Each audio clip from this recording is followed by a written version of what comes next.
Hello friends, मेरा नाम प्रीति है और आपका बहुत बहुत स्वागत है आपके इस यूट्यूब चैनल पर जिसका नाम है लेट्स ब्रेक इट। हम एनटीयूडीसी नेट पेपर 1 की तैयारी करते हैं हिंदी में। तो जिसने भी चैनल को सब्सक्राइब नहीं किया है जल्दी इस चैनल को सब्सक्राइब कर लीजिए। इसी के साथ साथ आप हमारे टेलीग्राम चैनल से भी जुड़ सकते हैं जिसका नाम है let's break NET JRF with Preeti. यहाँ पर जो है आपको रेगुलर हमारी जो क्लासेस होती है, जो भी पीवाईक्यूज हम करते हैं, एमसीक्यूज करते हैं, प्रैक्टिस सेशंस होते हैं, उन सब की पीडीएफ और नोट्स जो है आपको इसी टेलीग्राम चैनल पर जो है प्रोवाइड कराए जाते हैं। तो फटाफट से जो है टेलीग्राम चैनल को भी ज्वाइन कर लीजिए। और कई बार दिक्कत आती है, आप लोग ज्वाइन नहीं कर पाते, जैसे कई बार मुझे मैसेज मिलता है, तो उसके लिए एक ही ऑप्शन है, या तो आप इस नाम से सर्च कर लीजिए, अदरवाइज आप मुझे कमेंट करके बताइए अगर आप ज्वाइन नहीं कर पा रहे किसी कारण से। तो वहां पर जो है मैं आपके कमेंट बॉक्स में ही आपको क्या है उसका लिंक प्रोवाइड कराऊंगी ताकि आप उससे डायरेक्ट जो है जुड़ सकें। इसके अलावा आप जो है वीडियो के डिस्क्रिप्शन बॉक्स में भी जो है लिंक जो है सर्च कर सकते हैं, वहां पर भी जो है लिंक प्रोवाइड है। आप वहां पर डायरेक्ट जो है लिंक को टच करके डायरेक्ट जो है आप कहाँ पहुंच जाएंगे, टेलीग्राम ग्रुप पर पहुंच जाएंगे। ठीक है ना। तो ऐसे करके आप इसे आसानी से क्या कर सकते हैं, ज्वाइन कर सकते हैं। ठीक है ना। चलिए, तो आज का हमारा क्या करने वाले हैं, आज का सेशन हमारा जो है पीडी चल रहा था लोक विकास और पर्यावरण। ये हम क्रैश कोर्स कर रहे हैं, इसकी पहली क्लास यानी कि भाग 1 ऑलरेडी हो चुका है कल, जिसमें हमने जो है थोड़ा सा जो है इसकी थ्योरी की, बेसिक चीजों को समझा और उसके बाद हमने इसके पीवाईक्यूज भी लगाए यानी कि कुछ क्वेश्चंस को भी समझा। ठीक है। तो ये चीजें हमारी हो गई है। आज जो है इसका पार्ट 2 हम कर रहे हैं, तो जिसने भी पार्ट 1 नहीं देखा है वो आफ्टर दिस वीडियो जरूर देखे, क्योंकि बेसिक चीजें समझना बहुत ज्यादा जरूरी है। और क्रैश कोर्स है तो यहाँ पर एग्जाम ओरिएंटेड ही हम चीजें करेंगे, कुछ भी फालतू चीजें एक्स्ट्रा नहीं होगी। तो इसीलिए आपको एक एक क्लास जो है बहुत इंपॉर्टेंट हो जाती है और साथ में उसमें पीवाईक्यूज हुए हैं तो वो भी चीजें इंपॉर्टेंट है। ठीक है। चलिए, तो बढ़ते हैं आगे और आज की क्लास को शुरू करते हैं, आरंभ करते हैं हमारी क्लास का। एक चीज मैं बोल दूं कि जो भी अभी अभी जुड़ा है तो फटाफट से क्या कर दीजिए, आपका पहला काम क्या है, वीडियो को ऑन करते ही सबसे पहला काम है आपका शेयर करना है। तो फटाफट से पहले एक शेयर कर दीजिएगा। इस शेयर करना बहुत ज्यादा जरूरी है। अब वो क्यों जरूरी है आप सब अच्छे से जानते हैं, ताकि बाकी लोगों तक भी ये चीजें जो है पहुंच सके।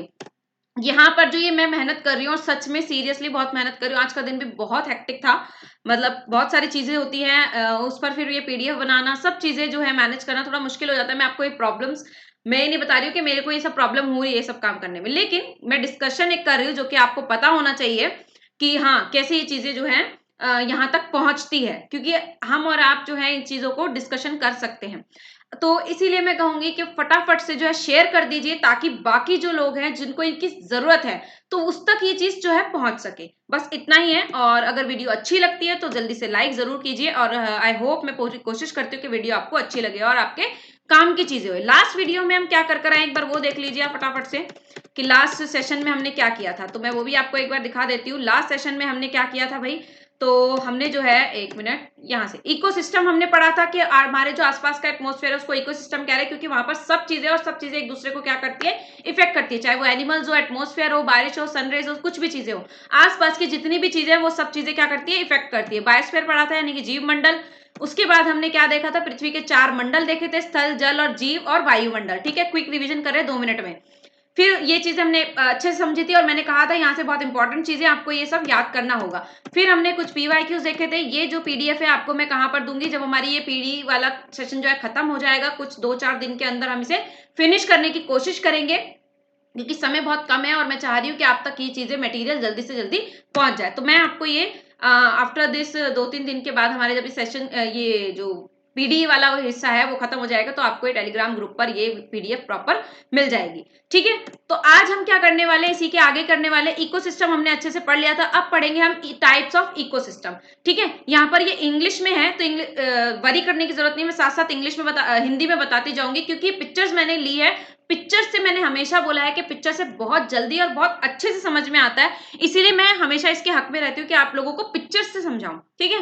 क्योंकि वो हमें ज्यादा इफेक्ट करती है, ज्यादा जल्दी हमें समझ में आती है और ज्यादा देर तक हमारे ब्रेन में स्टोर रहती है। ठीक है। और हमारा काम यही है कि ज्यादा टाइम तक हमारे ब्रेन में वो चीजें स्टोर रहे, जिससे कि एग्जाम आने पर हम ये चीजों से घबराए ना और आसानी से कर ले, इसीलिए पिक्चर रखना जरूरी है। तो थोड़ा सा इंग्लिश में, कोई बात नहीं, हम इसे हिंदी में करते हुए चलेंगे। ठीक है। टाइप्स ऑफ इकोसिस्टम 2 टाइप्स के बता रहे, एक एक्वेटिक इकोसिस्टम और एक टेरेस्ट्रियल इकोसिस्टम, ठीक है। एक्वेटिक का मतलब जो पानी में, एक तो पानी के जीवन है, ठीक है, जल का जीवन है, और दूसरा धरती पे जो जीवन है, ठीक है ना, यानी कि पानी से बाहर जमीन पे जो जीवन है, लैंड पर जो जीवन है वो। तो एक्वेटिक इकोसिस्टम में दो चीजें आ जाती है, फ्रेश वाटर एक तो, दूसरा मरीन, मरीन जो है मरीन वाटर, ठीक है, इकोसिस्टम। टेरेस्ट्रियल में क्या क्या आ जाता है, यानी कि जमीन पर वही फॉरेस्ट है, ग्रासलैंड है, माउंटेन है, डेजर्ट है, ठीक है ना, ये सब चीजें आ जाती है इकोसिस्टम। तो ये इतना डीप में जाने की जरूरत नहीं है, सिर्फ इतना समझ लीजिए कि एक्वेटिक इकोसिस्टम और टेरेस्ट्रियल इकोसिस्टम, इनको हम अलग करके भी देख सकते हैं, ठीक है ना। ये दो टाइप्स है इकोसिस्टम के, ठीक है, धरती पे, जल में और स्थल पर, ऐसा करके आप पढ़ सकते हैं इसको। इसके बाद आगे बढ़ेंगे, वहां पर समझने वाली सिर्फ इतनी बात थी, पहली जल में जो पारिस्थितिकी तंत्र है वो, और दूसरी जमीन पर जो है। अब आगे बढ़ते हैं और कंपोनेंट्स देख लेते हैं इसके, ठीक है, कंपोनेंट्स ऑफ इकोसिस्टम। दो कंपोनेंट है इसके, अबायोटिक और बायोटिक, ठीक है ना, एबायोटिक और बायोटिक, ये दो चीजें हैं। इसका मतलब क्या है, एक मिनट में बता देती हूँ आपको इसका हिंदी में भी साथ में, ठीक है, तो कोई दिक्कत नहीं। हाँ, तो अबायोटिक मतलब कि जो निर्जीव है, ठीक है ना, एक सेकेंड, हाँ, यहाँ पर देखिएगा, ये निर्जीव में मतलब लेंगे, मतलब अजैव लेंगे, ठीक है, अजैव समझ सकते हो, और बायोटिक मतलब कि जो सजीव है, यहाँ पर लिख लीजिए साइड में, ठीक है ना, सजीव, या फिर आप लिख सकते हैं जैव और अजैव, इस तरीके से हिंदी में इसको पढ़ सकते हैं हम, ठीक है, जैव और अजैव, या फिर सजीव या फिर निर्जीव, इस तरीके से आप इसे देख सकते हैं, ठीक है। सजीव यहाँ पे मैंने लिख दिया है, और ये है आपका निर्जीव में आ जाता है अबायोटिक, ठीक है। तो ये दो कंपोनेंट्स है इसके, और ये दो चीजों में बटा हुआ है। पहले हम बायोटिक समझ लेते हैं, ठीक है ना, बायोटिक समझ लेते हैं, ये निर्जीव में लिख देती हूँ, एक सेकेंड। बायोटिक के अंतर्गत क्या आता है, सजीव चीजें जो भी हैं, यहाँ पर जो क्या क्या होगा, अभी इसको हम और अच्छे समझेंगे। अरे भाई ये क्या हो गया, लिखना मेरे लिए बहुत डिफिकल्ट होता है, आप सभी जानते हैं यहाँ पर। तो जैसा कि मैं हर बार बोलती हूँ कि थोड़ा सा एडजस्ट कीजिए यहाँ पर, तो एडजस्ट कर लेना भाई, खुद लिख लेना, ठीक है ना। ये है आपका क्या, अजैव, और ये है जैव, या फिर निर्जीव और सजीव। अबायोटिक अजैव, बायोटिक जैव, ठीक है, अबायोटिक निर्जीव, बायोटिक सजीव, फिर से बोल दिया मैंने, ठीक है। उसके बाद अब यहाँ पर आगे आओ, ऑटोट्रॉप्स और ये हेट्रोट्रॉप्स। इसको समझने के लिए पहले इस वाले पिक्चर को देखिए आप, ठीक है, इकोसिस्टम, बायोटिक कंपोनेंट्स और ये अबायोटिक कंपोनेंट्स, ठीक है। तो बायोटिक कंपोनेंट्स के अंतर्गत हमने क्या पढ़ा, जो चीजें सजीव है, ठीक है, जैव है जो, इसमें एक प्रोड्यूसर होता है जो प्रोड्यूस करता है, ठीक है, एक कंज्यूमर होता है जो उस चीज को लेता है, फिर होता है डीकंपोजर। सबसे पहले प्रोड्यूसर को समझिए, प्रोड्यूसर यानी कि जो प्रोड्यूस कर रहा है, जो बना रहा है, ठीक है। तो प्लांट्स इसमें आ जाएंगे, प्लांट्स ही ऐसे हैं जो अपना खाना खुद बनाते हैं। कंज्यूमर में वो आ जाएगा जो दूसरों पे अपने खाने के लिए डिपेंड रहते हैं, ठीक है, चाहे वो जानवर हो चाहे वो इंसान हो, इंसान भी तो दूसरों पर ही डिपेंड रहते हैं ना, पेड़ पौधे पर या फिर एनिमल्स पर, ये दो ही चीजें हैं खाने के लिए। तो प्रोड्यूसर वो होते हैं जो अपना खाना स्वयं बनाते हैं, अपना भोजन स्वयं बनाते हैं, खुद बनाते हैं। तो प्रोड्यूसर में कौन आ गया, सिर्फ और सिर्फ कौन आ गया, आपका प्लांट्स आ गए, ठीक है। कंज्यूमर वो हो गए, एनिमल्स हो गए, उनमें ये सारी चीजें आ जाती है। अब इसके अंतर्गत भी आता है, प्राइमरी कंज्यूमर होते हैं, एक सेकेंडरी कंज्यूमर होते हैं, और एक टेरिटरी कंज्यूमर होते हैं। प्राइमरी यानी कि पहले नंबर पर, प्रथम स्थान पर, ठीक है, प्रथम स्थान पर कंज्यूमर होते हैं, फिर दूसरे द्वितीय स्थान पर कंज्यूमर होते हैं। अभी आगे आप इसकी पिक्चर आएगी, उससे आपको ये और अच्छे समझ में आ जाएगा।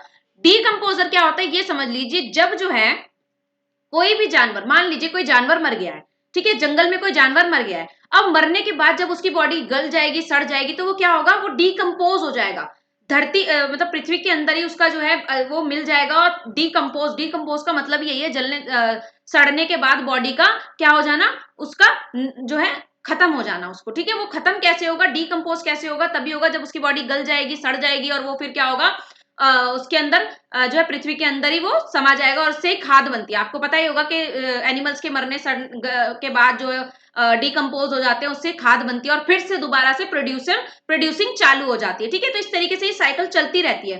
पहले प्रोड्यूसर्स आएंगे, यानी कि जो प्रोड्यूस कर रहे हैं, जो बना रहे हैं, खाना बना रहे हैं, प्लांट्स हो गए। कंज्यूमर्स आएंगे, कंज्यूमर कौन होता है, जो उनसे खाना, जो दूसरे पे डिपेंड है खाने के लिए, ठीक है, जैसे कि इंसान हो गए, यानी कि ह्यूमंस हो गए, और दूसरा एनिमल्स हो गए, ठीक है। फिर उसका जो है, ह्यूमंस भी ऐसे ही मरते हैं, मरने के बाद उनको जला दिया जाता है, या फिर क्या करा जाता है, उनको दबा दिया जाता है ना, यही चीज चलती है। तो उसमें क्या होता है, वो डीकंपोज हो जाते हैं, ठीक है। तो ये है। अब बायोटिक पे अगर हम आएंगे, तो बायोटिक कंपोनेंट्स क्या क्या हो सकते हैं आपके, air, water, wind, soil, temperature, rainfall, ये सब चीजें किसके अंतर्गत आएगी, आपकी अबायोटिक में, ठीक है, जो अपने आप में काम कर रही है, ये सब चीजें हमारे एटमोस्फेयर में है। सॉरी, इकोसिस्टम का मतलब हमने क्या पढ़ा था कि हमारे आसपास का परिस्थितिकी तंत्र है ना, पर्यावरण, ठीक है, यही चीजें आती है, यानी कि पूरा जो हम जिसके अंतर्गत हम रह रहे हैं वो। तो इसके अंतर्गत हम, और सिर्फ हम तो नहीं है ना, सिर्फ ह्यूमंस नहीं है, प्लांट्स है, ह्यूमंस है, एनिमल्स है, इसके अलावा भी सारी चीजें, मिनरल्स है, एयर है, वाटर है, विंड है, टेम्परेचर है, रेनफॉल है, ये सब चीजें भी आती है। तो ये भी इकोसिस्टम का एक हिस्सा है। लेकिन ये किसके अंतर्गत आता है? ये अबार्टिक के अंतर्गत आता है, यानी कि अजैव के अंतर्गत आता है। और बाकी जो चीजें, जो सजीव चीजें है, वो सब किसके अंतर्गत आ जाती है? बायोटिक के अंतर, यानी कि जैव के अंतर्गत। ये आपको पॉइंट्स याद रखने, हो सकता है इससे क्वेश्चन बन जाए। चलिए तो आगे बढ़ते हैं। यहां तक आई होप क्लियर होगा। फिर भी कोई डाउट हो तो यू कैन आस्क। आप लोग मुझे, मैंने कल भी बताया था आप लोगों को, आज फिर से बता रही हूँ, आप लोग मुझे अपने लाइव चैट के थ्रू भी बता सकते हैं। हाँ, उस वक्त मैं आपको वैसे आंसर नहीं कर पाऊंगी वीडियो में, क्योंकि हाँ ये रिकॉर्डेड होती है, प्री मार चल रहा होता है वो ऐसा, ठीक है। लेकिन आपको जो है मैं कमेंट के थ्रू भी आंसर कर सकती हूँ। तो वहां पर जो है आप मुझसे वीडियो चलते वक्त भी आप मुझसे पूछ सकते हैं, अगर कोई डाउट आपको बीच में कहीं पर आता है तो।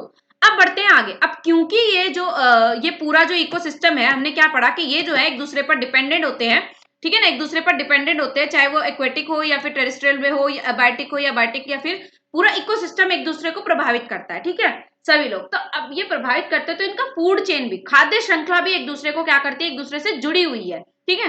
पारिस्थितिकी तंत्र में खाद्य श्रृंखलाएं आपस में जुड़ी होती है तथा एक तंत्र का निर्माण करती है, जिसे खाद्य जाल कहते हैं। खाद्य जाल में जीवों के पास वैकल्पिक व्यवस्था होती है, यानी कि बहुत सारे ऑप्शंस होते हैं। मान लीजिए, अब ऑप्शन कैसे, ठीक है, ऑप्शन ऐसे कि एक एनिमल, मान लीजिए एक एनिमल के पास जो है वो फ्लैश भी खा सकता है, यानी कि शिकार करके भी खा सकता है, और उसको अगर कोई मरा हुआ मीट पड़ा हुआ मिलेगा तो वो भी खा सकता है। तो ऑप्शन तो है ना उसके पास। तो ऑप्शन है, ठीक है, पारिस्थितिकी तंत्र में ऊर्जा का प्रभाव होता है तथा रसायनों का चक्रण होता है, ठीक है। इसमें ये चीजें आपको समझने वाली है पहली, कि जो खाने के लिए जो है ये फूड चेन इसीलिए बोला जा रहा है क्योंकि ये एक दूसरे पर क्या होते हैं? डिपेंड होते हैं, एक दूसरे पर डिपेंड होते हैं। अब देखो पिक्चर से समझो जरा। अब यहाँ पर आ गया, देखो आप, ये मैंने रखा है दोनों ही आपका, कौन सा जो है एक्वेटिक और टेरेस्ट्रियल, ठीक है। यानी कि एक्वेटिक मतलब कि जल में जो जीवन है वो, और स्थल पर जो जीवन है वो। तो देखिए सबसे पहले यहाँ पर प्रोड्यूसर, देखिए प्रोड्यूसर में कौन आ गया? प्लांट्स आ गए। ये रूट्स जो है वो, रूट्स और प्लांट क्या है? प्रोड्यूसर्स हैं, ठीक है। उसके बाद प्राइमरी कंज्यूमर कौन हुआ? ये जो फिश है इसने इसे खाया। इस फिश को सेकेंडरी कंज्यूमर कौन हुआ? सेकेंडरी, दूसरे नंबर पर किसने खाया? इस फिश को, इस बड़े वाले ये इसने खा लिया, ठीक है ना।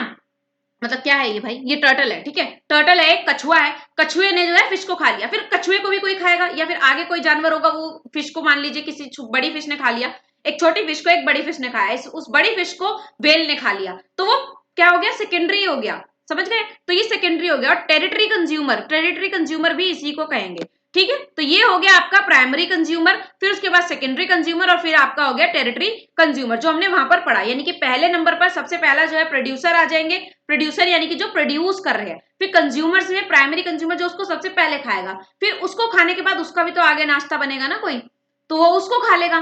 तो इस तरीके, जैसे कि एक छोटी फिश को, मैंने जैसे फिर से बोल रही हूँ एग्जांपल, एक छोटी फिश को एक बड़ी फिश ने खाया, एक छोटी मछली को एक बड़ी मछली ने खाया, फिर उस बड़ी मछली को एक व्हेल ने खा लिया।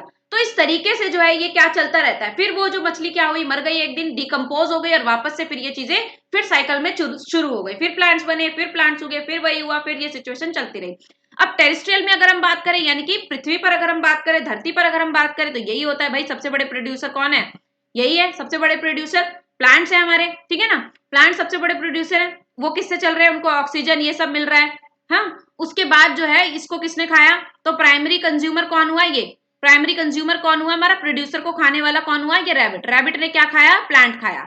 इस रैबिट को किसने खा लिया भाई? इस रैबिट को इस फॉक्स ने खा लिया, इस लोमड़ी ने खा लिया। तो ये सेकेंडरी कंज्यूमर हो गया। आई होप क्लियर होगा। ये बहुत ही बेसिक चीजें हैं, फोर्थ फिफ्थ क्लास में जो आजकल बच्चे पढ़ रहे हैं इस चीज को, और अच्छी चीजें हैं ये। पीपल एंड एनवायरमेंट में वहां पर आजकल चलता है, ये काफी अच्छे से पढ़ाया जाता है। ये सारी चीजें होती है, वाटर साइकिल, फूड चेन, ये वाला चीजें, ठीक है। तो ये वही चल रहा है एक तरीके से। फिर एक दिन ये मर गई तो क्या हो गया? सॉइल डिकम्पोजर हो गई, मर गई, तो यहाँ पर ये क्या हुआ? फिर से डिकम्पोज हुई, यहाँ पर गल गई, सड़ गई इसकी बॉडी, क्या हुआ? फिर उसके बाद खाद बन गई, खाद से फिर ज्यादा, फिर दोबारा से जो है प्लांट होगा, और फिर दोबारा यही प्रोसीजर चलता रहेगा। तो आई होप क्लियर होगा। मैंने कोई ऐसी बच्चों वाली इमेज नहीं रखी, वो जो एक फूड चेन बनाता है कि चूहे को जो है इसने खाया, किसी जानवर ने, फिर उस जानवर को उसने खाया, ऐसे ऐसे नहीं रखा। तो ये थोड़ा सा अच्छा था, मुझे अच्छा लगा ये पिक्चर आपको समझ में आने और एक लेवल की थी, तो मैंने इस पिक्चर को यहाँ पर रखा। आई होप आपको यहाँ पर क्लियर होगा। तो फूड चेन आपको क्लियर है? यहाँ पर कोई डाउट, कोई क्वेरी, कोई परेशानी तो बताइएगा। आगे बढ़ते हैं अभी हम, ठीक है, आगे बढ़ते हैं और आगे देखते हैं क्या है। वायुमंडल की परतें, द मोस्ट इंपॉर्टेंट टॉपिक। यहाँ से क्वेश्चन जो है 101% आने के चांसेस होते हैं। Layers of atmosphere. ठीक है, सबसे पहले चलते हैं इसकी पिक्चर की तरफ, फिर इसको समझेंगे। एक बार पिक्चर देख लीजिए, ये जो है ना इमेज देख लीजिए ये वाली, कि ये जो है ना इसका ये इमेज है। क्या है, सबसे पहले क्या है आपकी ट्रोपोस्फेयर, फिर उसके बाद आपकी उसके बाद ही ओजोन लेयर आती है, स्ट्रेटोस्फेयर, मेसोस्फेयर, थर्मोस्फेयर और फिर एक्सोस्फेयर। ठीक है, अब बाद में आएंगे दोबारा इस पिक्चर पर, अब जरा पढ़ लेते हैं थोड़ा सा। तो वायुमंडल की परतें हैं, इन परतों के ये हमारे ऊपर से शुरू हो जाती है, जैसे हम जहाँ पे धरती पे रह रहे हैं उससे कुछ किलोमीटर ऊपर से शुरू होती है शोभ मंडल। अब हिंदी में यहाँ पर है भाई, वो पिक्चर तो इंग्लिश में मिलेगी, क्या कर सकते हैं। ठीक है, हिंदी में यहाँ पे रखा है। पृथ्वी के चारों ओर सैकड़ों किलोमीटर की मोटाई में लपेटने वाले कैसे आवरण को, सॉरी लपेटने वाले आवरण को, ये कैसे नहीं, आवरण को वायुमंडल कहते हैं। वायुमंडल को 6 विभिन्न पदों में जो है क्या किया गया है, विभाजित किया गया। ये बाधित नहीं है, विभाजित है। ठीक है, विभाजित है, ठीक कर लेना। पदों में विभाजित किया गया, वो कौन कौन सा है, सबसे पहले शोभ मंडल। ठीक है, यानी कि जो क्या पढ़ा हमने सबसे पहले, शोभ मंडल यानी कि ट्रेपोस्फेयर। ठीक है, उसके बाद समताप मंडल यानी कि स्ट्रेटोस्फेयर, फिर मध्य मंडल यानी कि मीसोस्फेयर, फिर उसके बाद अयान मंडल। ये एक मंडल यहाँ पर एक्स्ट्रा है, ठीक है, जो कि आपकी पिक्चर में नहीं है। ठीक है, जो कि आपकी पिक्चर में नहीं है, अयान मंडल को भी लेकिन हम देखेंगे, यहाँ से क्वेश्चन आते हैं। फिर आएगा आपका ताप मंडल यानी कि थर्मोस्फेयर, और लास्ट है आपका बाह्य मंडल यानी कि एक्सोस्फेयर। चलिए इन्हें एक एक करके समझ लेते हैं, और ध्यान में रखना है यहाँ पर कितनी ऊंचाई है, सब यहाँ से क्वेश्चन आते हैं। तो यह है शोभ मंडल, सबसे पहले ट्रोपोस्फेयर। यह है वायुमंडल की सबसे निचली परत है। इसकी औसत ऊंचाई ध्रुवों पर 8 किलोमीटर, ठीक है 8 किलोमीटर, तथा भूमध्य रेखा पर 18 किलोमीटर है।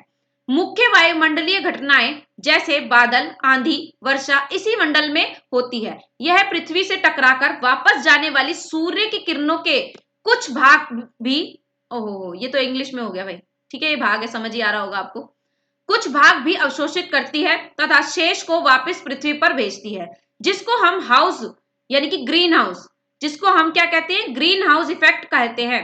ग्रीन हाउस इफेक्ट से भी क्वेश्चन बनते हैं बहुत सारे। अब ये कहां पर स्थित है, कैसे है, वो ये शोभ मंडल में हम आप पढ़ लीजिए। जब हम ग्रीन हाउस गैस पढ़ेंगे तब आपको ये ग्रीन हाउस गैस के बारे में मैं फिर से एक्सप्लेन करूंगी। एक बार फिर से बताती हूँ, इसकी जो है औसत ऊंचाई कितनी है, ध्रुवों पर 8 किलोमीटर तथा भूमध्य रेखा पर लगभग 18 किलोमीटर है।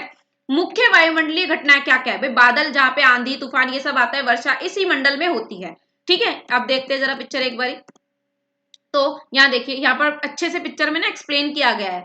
ठीक है, ये छोटी बच्ची की 5th क्लास की बुक में है एक पिक्चर ये वाली, ठीक है, एनवायरमेंट की बुक में। तो यहाँ पर जो है ये देखिए, जो ये एरोप्लेन है, ये बादल देखिए, ये बादल है, बादल, बारिश और ये सब जो चीजें हो रही हैं, तो ये कहाँ पर हो रही है आपकी, इसी में हो रही है, ट्रोपोस्फेयर में हो रही है। अब ये कितने किलोमीटर ऊपर है, तो यहाँ पर आपको वो भी दिख रहा होगा, यहाँ पे देखिए दिख रहा है साफ साफ कि कितनी किलोमीटर ये धरती से ऊपर में है। ठीक है ना, कितने किलोमीटर ऊपर में है।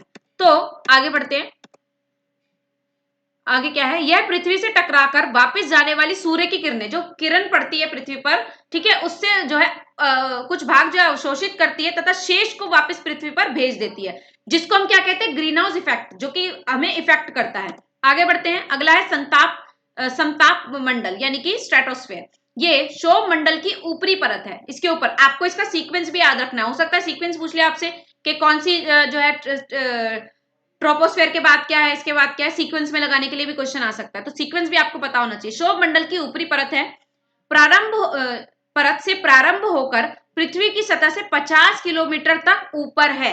ध्यान में रखना है कितना है, 50 किलोमीटर तक ऊपर है। इसमें ताप जो है समान रहता है, एक जैसा रहता है, मतलब बदलता नहीं है। समताप मंडल की मोटाई ध्रुवों पर सबसे अधिक होती है। कभी कभी भूमध्य रेखा यानी कि इक्वेटोरियल लाइन पर इसका लोप हो जाता है।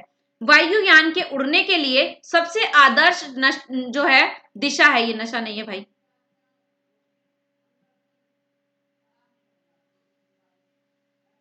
ये तो सबसे आदर्श दिशा इसी मंडल में है। इस मंडल को मुलाव मेघ यानी कि मदर ऑफ पियल क्लाउड्स भी कहते हैं। याद रखना है आपको, ये दूसरा नाम है, पॉइंट टू बी नोटेड। यहाँ पे आपको ये ध्यान रखना है कि समताप मंडल को और क्या कहते हैं, क्या कहते हैं, मुलाब मेघ भी कहा जाता है। इस मंडल को मुलाब मेघ यानी कि मदर ऑफ पियर्स क्लाउड भी कहा जाता है। और यहाँ पर क्या होता है, जो आपके वायुयान यानी कि एरोप्लेन, हवाई जहाज ये सब जो उड़ता है वो यहीं पर इसी में जो है सबसे आदर्श जो है ये दिशा है। ओजोन की परत इस मंडल में पाई जाती है।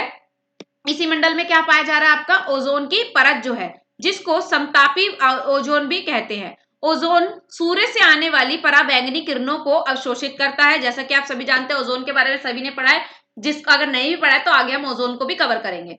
इसलिए इसे पृथ्वी का सुरक्षा कवच कहा जाता है। ठीक है, ग्रीन हाउस इफेक्ट को ये जो है रोकती है, ये जो ओजोन की जो परत होती है हमारी। ठीक है, बाकी मैं आपको ये बाद में बताऊंगी। ठीक है कि क्या है ओजोन परत की मोटाई जो है मापने के लिए वो पूरा है, इसके बारे में हम अच्छे से एक्सप्लेन करके पढ़ेंगे इसको कि ये क्या है ओजोन परत। फिलहाल आप समताप मंडल पढ़िए कि क्या है। 50 किलोमीटर ऊपर तक है ये पृथ्वी से। क्या है इसके अंतर्गत, इसका दूसरा नाम क्या है, मुलाब मेघ है, ये आपको ध्यान रखना है। और इसमें क्या क्या चीजें मिलती है आपको, तो हवाई जहाज और वायुयान जो उड़ते हैं वो इसी जो है मंडल में रहते हैं। उसके बाद ओजोन की परत इस मंडल में ही पाई जाती है, ये भी आपको ध्यान में रखना है। 3-4 पॉइंट है जो आपको ध्यान में रखने हैं। अगला आता है आपका, अगला जो है मंडल मध्य मंडल यानी कि मीसोस्फेयर। क्या है, मीसोस्फेयर। यह मंडल समताप मंडल के ऊपर 80 किलोमीटर तक है। यानी कि अभी आप लाइन समझते हुए चल रहे हैं। सबसे पहले हमने क्या देखा भाई, हमने देखा क्या, क्षोभ मंडल यानी कि क्या था भाई, ट्रोपोस्फेयर। ठीक है, ट्रोपोस्फेयर तो जो यहाँ पर आता है, ठीक है, धरती के थोड़ा सा ऊपर। फिर उसके बाद हमने देखा स्ट्रेटोस्फेयर जो कि 50 किलोमीटर तक ऊपर है। फिर उसके बाद हम देख रहे हैं मीसोस्फेयर जो कि क्या है, धरती से 80 किलोमीटर तक ऊपर है, समताप मंडल से 80 किलोमीटर तक ऊपर है। ठीक है, यह है वायुमंडल के सबसे ठंडे मंडलों में से है, जहां तापमान जो है, तापमान क्या होता है, एक मिनट यहाँ पे कुछ गड़बड़ हो गई, जहां तापमान जो है 100 डिग्री सेल्सियस, जहां तापमान जो है यहाँ पर ये मिस हो गया है, 100 यानी कि 100 डिग्री सेल्सियस तक जो है चला जाता है। ठीक है, 100 डिग्री सेल्सियस, इसको ठीक कर लेना भाई। ठीक है, 100 डिग्री सेल्सियस चला जाता है। उल्काएं इसी मंडल में पाए जाते हैं। उल्का जो पिंड होते हैं ना, उल्काएं पढ़ा होगा आपने, यानी कि शूटिंग स्टार्स जो होते हैं, टूटते हैं जो तारे ना, शूटिंग स्टार्स होते हैं ना, देखे होंगे आपने, उनको उल्काएं बोलते हैं, उल्का पिंड ऐसे करके। तो जो उल्काएं हैं वो भी इसी मंडल में पाई जाती है। छोटे छोटे पॉइंट्स ही बहुत इंपॉर्टेंट है, यहाँ पर बेसिक पॉइंट्स ही रखे हैं मैंने, एकदम एग्जाम ओरिएंटेड है। आई होप आप लोग बोर नहीं हो रहे होंगे, अगर बोर हो रहे हैं तो इसमें आपका ही नुकसान है, क्योंकि ये बिल्कुल एग्जाम ओरिएंटेड चीजें हैं। ठीक है, यहाँ पर फालतू चीज आपको कुछ भी नहीं मिलेगी, एक एक पॉइंट से जो है क्वेश्चन बने हुए हैं और आगे भी क्वेश्चन बनने की संभावना पूरी पूरी है। ठीक है, तो ये हो गया आपका, जहां तापमान जो है कहां तक, 100 डिग्री सेल्सियस तक चला जाता है और उल्काएं भी जो है इसी मंडल में पाई जाती हैं। अगला आते हैं अयान मंडल। अयान मंडल में क्या है, लोनोस्फेयर। ठीक है, अभी हम पीवाईक्यूज भी लगाएंगे, इसके बाद देखेंगे किस तरीके के क्वेश्चन आते हैं, तो बने रहिए। और जो भी अभी जुड़ा है फटाफट से क्या कर दीजिए, शेयर कर दीजिए। और अगर वीडियो अच्छी लगती है तो मैं फिर कहूंगी कि आप लोग देखते हैं लेकिन क्या नहीं करते, लाइक नहीं करते भाई, लाइक का बटन दबा दीजिए, थोड़ी मेहनत है तो उसका फल मिलना चाहिए ना। चलिए, तो अयान मंडल यानी कि लोनोस्फेयर, संचार उपग्रह इसी मंडल में स्थापित किए जाते हैं। क्या, संचार उपग्रह यानी कि कम्युनिकेशनल जो चीजें होती है, कम्युनिकेशनल जो हम यूज करते हैं, जैसे टेलीफोन हो गया आपका, ये सब जो है, रेडियो टेलीफोन जो है, रेडियो संचार साधन जैसे टेलीफोन टेलीविजन की सुविधाएं दीर्घ एवं अल्प रेडियो तरंगे, long and short video waves के कारण मंडल इसी मंडल से जो है इसी के कारण इसी मंडल से प्राप्त होते हैं। ये जो चीजें, ये जो हमें मिलता है, इसका जो कनेक्शन है वो इसी मंडल में होता है। इसकी ऊंचाई जो है 60 किलोमीटर से 640 किलोमीटर तक होती है। यानी कि किससे, संताप मंडल से 60 किलोमीटर से 640 किलोमीटर तक हो सकती है। और ये संचार उपग्रह इसी मंडल में पाए जाते हैं। यहाँ पर ये बात नोट करने वाली है। आगे अगला जो पॉइंट है हमारा, 5th पॉइंट है, यानी कि तापमंडल, थर्मोस्फेयर। यहाँ तापमान जो है वो 1000 डिग्री सेल्सियस तक चला जाता है। हबल टेलीस्कोप एवं इंटरनेशनल स्पेस स्टेशन इसी मंडल में स्थापित हैं। देखिए, सब में कुछ ना कुछ ऐसी चीजें है जो आपसे पूछ सकता है कि यहाँ इस मंडल में क्या है, इस मंडल में क्या है, इस मंडल में क्या है। तो ये जो चीजें पॉइंट इसलिए बहुत कम में रखा है, सिर्फ बेसिक चीजें हैं यहाँ पर। ठीक है, जो आपके एग्जाम में पूछी जाती है। अगला आता है आपका बाह्य मंडल यानी कि एक्सोस्फेयर। 640 किलोमीटर से ऊपर के भाग को बढ़ाए मंडल, सॉरी बाह्य मंडल है ये, टाइपिंग में बहुत ज्यादा कई बार ना हिंदी टाइपिंग में बहुत गड़बड़ हो जाती है भाई। बाह्य मंडल कहा जाता है, यानी कि 640 किलोमीटर तक तो कौन था, तापमंडल था। 60 किलोमीटर से जो है ये, सॉरी ये अयान मंडल था, 60 किलोमीटर से लेके 640 किलोमीटर तक। अब उसके ऊपर का जो क्षेत्र आता है वो आता है आपका बाह्य मंडल का। ठीक है, इसकी कोई सीमा निर्धारित नहीं है क्योंकि ये आगे तक जाता है और ये हम माप नहीं सकते। इस मंडल में हाइड्रोजन एवं हीलियम गैस की प्रधानता होती है। इंपॉर्टेंट पॉइंट है। तो हमने 6 देखे हैं। ठीक है, कौन कौन सा, सबसे पहले हमने क्या देखा, ट्रोपोस्फेयर, ट्रोपोस्फेयर के ऊपर स्ट्रेटोस्फेयर, स्ट्रेटोस्फेयर के इन दोनों के बीच में या इसके ऊपर ही क्या रहती है, ओजोन की लेयर रहती है। फिर मीसोस्फेयर, थर्मोस्फेयर, इन दोनों के बीच में, मीसोस्फेयर और थर्मोस्फेयर के बीच में हमने क्या देखा, लोनोस्फेयर। इसको भी आपको याद रखना है, यहां पर मैं लिख देती हूँ, ये लोनोस्फेयर। ठीक है, लोनोस्फेयर यानी कि अयान मंडल, ठीक है, अयान मंडल, लोनोस्फेयर। एक मिनट, अयान मंडल। तो इसमें भी जो है आपका, इसको भी आपको ध्यान में रखना है क्योंकि यहाँ से भी क्वेश्चन जो है बन जाते हैं। और यहाँ पर जो है इंपॉर्टेंट चीज है भाई, यहाँ पर आपके आयन मंडल में क्या होता है, जो है शूटिंग, उल्काएं हैं, तो इसीलिए यहाँ से भी क्वेश्चन आ जाता है। तो ये भी आपको ध्यान में रखना है। मान लीजिए अगर लोनोस्फेयर नहीं दिया होता तो आप इनके बीच की स्थिति को भी चुन सकते हैं। चलिए, तो यहाँ तक आपको क्लियर हो गए हो, सारी जो जितनी भी हमने ये की है लेयर्स ऑफ एटमोस्फेयर आपको याद होनी चाहिए, इनका क्रम याद होना चाहिए, इनमें जो इंपॉर्टेंट चीजें हमने की है वो याद होनी चाहिए, ये कितनी किलोमीटर ऊपर तक है ये याद होना चाहिए। ये कुछ इनमें यहाँ पे पॉइंट्स है जो आपको पॉइंट्स टू बी रिमेंबर होने चाहिए आपके। ठीक है, अब बढ़ते हैं क्वेश्चंस की तरफ। तो फटाफट से क्वेश्चंस कर लेते हैं। पीवाईक्यूज, ये 2019 के पीवाईक्यूज है स्पेसिफिकली। इसी तरीके से हम करेंगे, 19 के पहले खत्म करेंगे जो भी मेन थे वहां पर जो टॉपिक्स, उसके अलावा फिर 20 फिर इस तरीके से हम आएंगे। ठीक है, अब पीवाईक्यूज कराने का मतलब क्या है भाई, पीवाईक्यूज ये 4 5 5 6 10 पीवाईक्यू करते हैं, उसका मतलब क्या है? तो इसका मतलब ये नहीं है कि आपको 10 पीवाईक्यू मुझे कराने और उसमें हमारा काम हो गया, नहीं। यहां से आपको पॉइंट क्या रखना है कि यहाँ से आपको वो टॉपिक्स उठाने के, यहाँ से भाई बार बार पूछा जा रहा है रिपीटेडली, वो पॉइंट्स आपको नोट करने हैं, वो जो टॉपिक्स है आपको नोट करने हैं और उनसे आपको पढ़ना है, ये है। ठीक है, पहला क्वेश्चन है क्योटो प्रोटोकॉल। ठीक है, आंसर करेंगे आप सभी आंसर करेंगे किसमें, चैट बॉक्स में जरूर आंसर करेंगे। क्योटो प्रोटोकॉल के अंतर्गत दूसरी प्रतिबद्धता अवधि में 1990 के स्तर तक कम से कम कितने प्रतिशत हरित गृह गैस की कटौती की जाएगी? ये सभी 2019 के क्या है, पीवाईक्यूज हैं भाई। ठीक है, जो लोग अभी जुड़े हैं फटाफट से शेयर कर दीजिए गाइस, और वीडियो अच्छी लगती है तो लाइक भी कीजिए। ठीक है, तो और साथ साथ अब तो आपको आंसर्स भी करने हैं। ठीक है, आपके क्वेश्चन शुरू हो गए हैं तो अब आपको आंसर्स भी करने हैं। ठीक है, जिसको भी आता है फटाफट से आंसर कीजिए, जिसको नहीं आ रहा है वो भी जो है कम से कम आइडिया तो लगा ही सकती हैं। क्योटो प्रोटोकॉल के अंतर्गत दूसरी प्रतिबद्धता अवधि में 1990 के स्तर तक कम से कम कितने प्रतिशत हरित गृह गैस की कटौती की जाएगी? अब ये तो बिल्कुल जो है स्ट्रेट क्वेश्चन है, ठीक है ना, याद करने वाला। तो क्या है, 10%, 12%, 15% या फिर 18%? तो क्या है भाई इसका आंसर, क्या होना चाहिए? फटाफट से देखिए और बताइए मुझे कि इसका आंसर क्या होना चाहिए। फटाफट से पढ़ लीजिए। हाँ, तो पढ़ लिया होगा आपने। चलिए, तो बढ़ते हैं आंसर की तरफ। इसमें जो है आपका डायरेक्ट आंसर है भाई, अभी इसमें तो लॉजिक नहीं है, कोई समझने वाली चीज नहीं है, याद ही करना पड़ेगा। तो 12% इसका आंसर है। कितना परसेंट? तो हरित गृह गैस की कटौती की जाएगी, कितने परसेंट की जाएगी? 12% जो है कटौती की जाएगी। और ये कब की बात कर रहे हैं? प्रतिबद्धता अवधि में 1990 के स्तर तक। ठीक है, तो ये आपका 19 का ही प्रश्न है। चलिए आगे बढ़ते हैं। अगला क्वेश्चन है सिस्टोसिम्पसिस। सिस्टोसिम्पसिस ये एक तरीके की बीमारी है जो कि पानी के संपर्क में आने से होने वाली सामान्य बीमारी है। निम्नलिखित में से किससे फैलती है? ध्यान देना है, बहुत इंपॉर्टेंट क्वेश्चन है। ठीक है, आगे भी पूछा जा सकता है। गियार्डिया, ई कोलाई, सर्केरिया या अमीबा, क्या हो सकता है इसका आंसर? फटाफट से आंसर कीजिए, ऑप्शन ए, बी, सी या फिर डी। तो the answer is option number D, amoeba. Amoeba जो है ये बीमारी है, मतलब कि अमीबा से फैलती है, सॉरी किससे फैलती है? अमीबा से फैलती है। सिस्टोसिम्पसिस, नाम ही इतना डिफिकल्ट है भाई। अब नाम इतना डिफिकल्ट है तो जाहिर सी बात है कि डिफिकल्टी होगा। और ये एग्जाम में जो भी चीजें डिफिकल्ट होती है, यानी कि जो भी चीजें कंफ्यूजिंग होती है, उसके क्वेश्चन तो बनते ही हैं। ठीक है, तो अमीबा जो है इसका, अमीबा जो है इसका आंसर है। किससे फैलती है ये जो है बीमारी? ये अमीबा से फैल जाती है। ठीक है, अगला प्रश्न है प्रश्न संख्या 8, इंपॉर्टेंट क्वेश्चन है, यानी कि आपको ये बीमारियों के बारे में, पानी के संपर्क में, क्योंकि वाटर पॉल्यूशन और ये पॉल्यूशन हमें पढ़ने हैं, तो यहाँ से पॉइंट भी आपको मिल गया। तो देखते चलिए कि कौन कौन से टॉपिक पे आपको ध्यान देना है। अगला प्रश्न है, निम्नलिखित पर्यावरणीय आपदाओं को उनके साथ संबंधित शब्दों और वाक्यांशों से सम्मिलित करना है। ठीक है, सुम्मेलित करना है, सम्मिलित नहीं, सुम्मेलित होगा ये भी। ठीक है, सुम्मेलित करना है। तो सूची 1 में आपको क्या दिए गए हैं? पर्यावरणीय आपदाएं दी गई है। और सूची 2 में आपको क्या दिया गया है? सूची 2 में आपको दिए गए हैं उससे रिलेटेड शब्द या फिर वाक्यांश। भोपाल गैस त्रासदी, चेरनोबिल आपदा, लब कैनाल त्रासदी, लॉस एंजलिस स्वयं, ठीक है ना, स्वयं या फिर स्वयं, स्वयं जो भी पढ़ लीजिए। ठीक है, अब यहाँ पर सूची 2 में है खतरनाक पदार्थ की डंपिंग, पैरिक्सिसिटोल नाइट्रेस, नाभिकीय दुर्घटना, मिथाइल आइसोसाइनेट।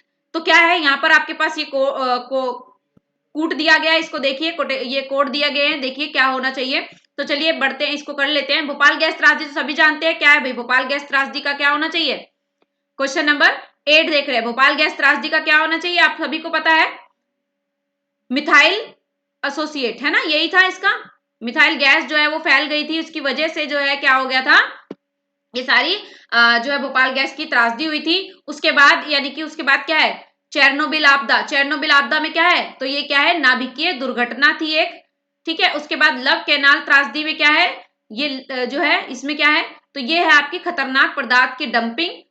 कैनाल त्रासदी, कैनाल क्या है, नदी है ना आपकी, एक बांध है, कैनाल बांध, तो उसके अंदर जो है खतरनाक पदार्थों को जो है डंप कर देते हैं फैक्ट्रीज से, या इससे वहां पे बहा दिया जाता है, उसकी वजह से जो है ये त्रासदी हुई। लॉस एंजलिस मैम को क्या है, फिर लास्ट में क्या बचता है आपका, यही क्या है, पेरिक्सिस टोटल नाइट्रेस, ठीक है। तो ऑप्शन क्या है, तो आपको मिल गया होगा ऑप्शन नंबर 20 का जो है करेक्ट आंसर है। चलिए आगे बढ़ते हैं, अगला प्रश्न है हमारा प्रश्न संख्या 9, ठीक है। निम्नलिखित में से ग्लोबल वार्मिंग की संभाव्यता के अनुसार हरित गृह से संबंधित गैसों के अनुसार जो है आपको क्या है, क्रम में लगाना है, अनुक्रम लगाना है इनका, कि कौन सी जो है ग्लोबल वार्मिंग की संभाव्यता के अनुसार जो है हरित गृह से संबंधित गैसें है वो कौन कौन सी है, उनकी गैसों के जो है क्रम के अनुसार लगाना है आपको। तो क्या है, nitrous oxide, methane, carbon dioxide, chlorofluorocarbon. फटाफट से देखिए क्या होना चाहिए आपके अनुसार इसका, यानी मात्रा के अनुसार ही होगा ये, किसकी मात्रा ज्यादा रहती है और किसकी मात्रा कम, ठीक है, उसके अनुसार आपको ये लगाना होगा। क्या होना चाहिए भाई इसका आंसर, फटाफट से देखिए और बताइए कि क्या होना चाहिए आंसर। सबसे ज्यादा क्या होते हैं, तो option number B, option number B इसका करेक्ट आंसर है, carbon dioxide, methane, nitrous oxide, उसके बाद क्लोरोफ्लोरोकार्बन। तो ये सीक्वेंस आपको ध्यान में रखना है, यानी कि इनकी मात्राएं जो है यहाँ पर ज्यादा है ग्लोबल वार्मिंग करने के लिए, ग्लोबल वार्मिंग के कारण जो है ये जो होता है ग्लोबल वार्मिंग जो होता है वो इन गैसों के कारण अधिक होता है, और कौन सी गैस उसमें ज्यादा भूमिका निभाती है उसके अनुसार ये आपका क्रम था। अगला प्रश्न है प्रश्न संख्या 10, सर्वाधिक महत्वपूर्ण प्रदूषक जो नदियों और झरनों में जल की गुणवत्ता पूर्ण निम्नलिखित करते हैं, कौन कौन सा है, जीवाणु, पोषक तत्व, धातु, कुल घुले हुए ठोस, या फिर शैवाल। कौन से ऐसे हैं जो क्या करते हैं, महत्वपूर्ण प्रदूषक हैं जो नदियों और झरनों को क्या करते हैं, जल की गुणवत्ता को पूर्ण जो है करते हैं, ठीक है। कौन कौन सा है, फटाफट से बता दीजिए क्या होना चाहिए इसका आंसर। तो जीवाणु है, मतलब यहाँ पर आपको कोड दिया गया, ये ऑप्शन है, यहाँ से चूज करिए कि कौन सा है और कौन सा नहीं है, ठीक है। तो क्या होना चाहिए, 1 2 और 5, 1 2 और 4, 1 2 4 और 5, 1 2 3 4 और 5, क्या होना चाहिए इसका answer. So the answer is option number C, यानी कि 1 2 4 और 5, यानी कि इसमें ऑप्शन नंबर 3 धातु ऐसा नहीं है जो क्या करते